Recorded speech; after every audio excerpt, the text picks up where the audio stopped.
സ്നേഹം അപ്പമായി മുറിയുന്നിതാ, ത്യാഗം സ്നേഹമായി മാറുന്നിതാ, സഹനങ്ങളാനന്ദമാകുന്നിതാ, നോവുകൾ മധുരമായി തീരുന്നിതാ. ഈ യാഗവേദിയിൽ എന്നേശുനാഥൻ തൻ ജീവനെ പോലും നൽകുന്നിതാ.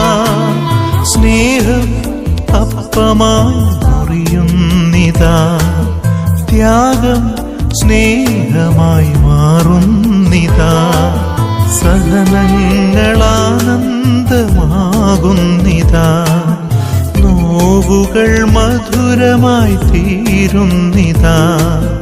ഈ യാഗവേദിയിൽ എന്നേശുനാഥൻ